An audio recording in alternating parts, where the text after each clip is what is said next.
లేచి ప్రతి ముత్తైదు అంబను కాద కవిచేది తన మదిలోని కలకలనన్ని అమ్మలకేగ తెలిపేది నెలతలే లేకుంటే దేవుడికి నెలవేది భక్తులే రాకుంటే గుడికి ఇక వెలుగేది దయతోటి కుంకుమ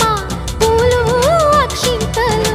మనమంతా ఇవ్వాలి తన తాళి నిలపాలి తాళి కాచి ముత్తైదా